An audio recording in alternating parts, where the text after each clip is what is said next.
those who hadn't seen, I'd reacted to the Saquon Barkley news. Let's just say I wasn't surprised. And with the Saquon Barkley news, it really kind of started a new era for the New York Giants post David Gettleman. This is the offseason, I think. We're really going, not I think, I know, and we've seen so far is the offseason that Joe Schoen is really going to make an impact.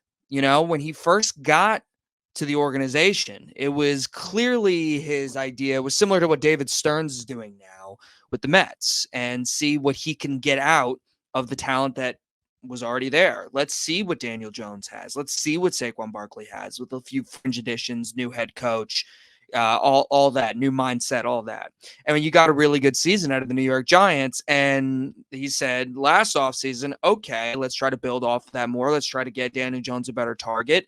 And because of a tougher schedule, injuries, some drama with the coaching staff, this past season for the New York Giants was a big disappointment. So this offseason was clearly going to be a fresh take on everything. Joe Schoen's fingerprints all over it. He wasn't going to pay a top-tier running back. We saw that. Now, Devin Singletary is not as good as Saquon Barkley and maybe got a little bit more money than people were expecting the Giants to pay for a running back, but still not Saquon Barkley money.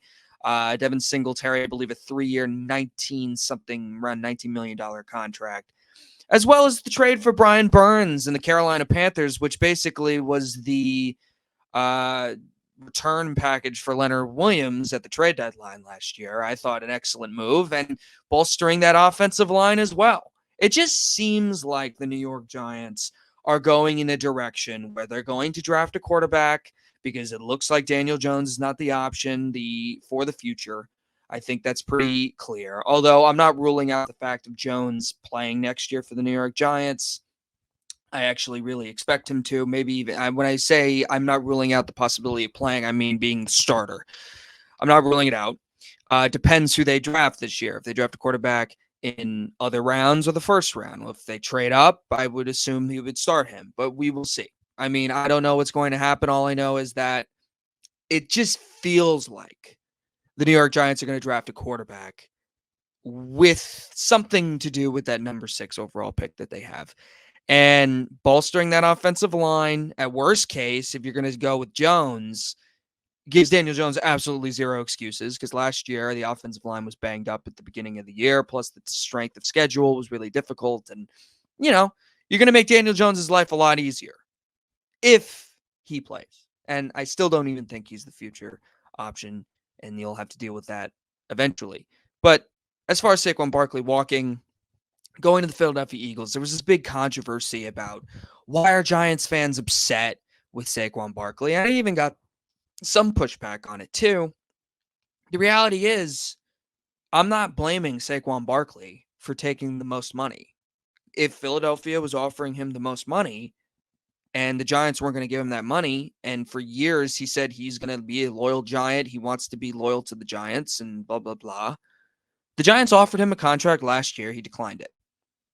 They didn't want to give him top dollar. And if the Philadelphia Eagles, who, by the way, are a very desperate team right now, I know that's going to be really, really, it's going to piss off Philadelphia fans. But they're a desperate team, let's face it. After an amazing start to the year last year, they ended it pretty terribly. Not pretty, definitely terribly. And this is a make or break year for the franchise in their direction. Either are they going to continue building off this success of winning in the regular season, or they're going to go in another direction. I could see either or. But with the addition of Saquon Barkley behind that powerful offensive line, I see Barkley really thriving there. And considering he's very familiar with the area after going to college at Penn State, and, I don't think it's a bad move for the Eagles. However, it's like you're paying a running back, and Saquon Barkley has his injury history, and maybe behind a better offensive line, he doesn't get hurt. But let's just say I wasn't in love with what I saw from Barkley this year. Don't get me wrong.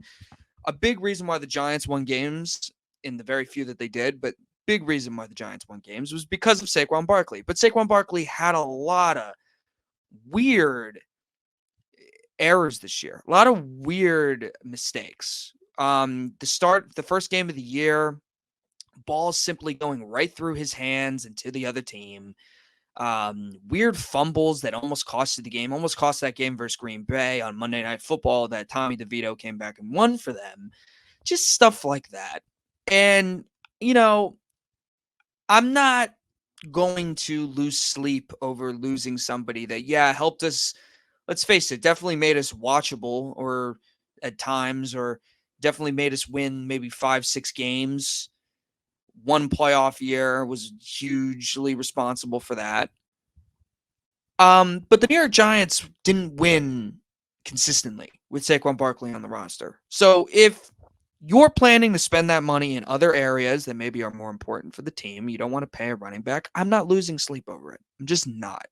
Okay? It's not like Saquon Barkley was on Giants teams that was constantly, consistently carrying them to the playoffs. Now, I believe he did everything he can, but there's clearly more holes with this roster. And if your solution to that is get a guy that's not as good, but still good in Devin Singletary, and then improve other aspects of the roster while possibly having a fresh starter quarterback, I don't think it's a bad thing at all. And honestly, I was really happy with what Joe Shane has done so far.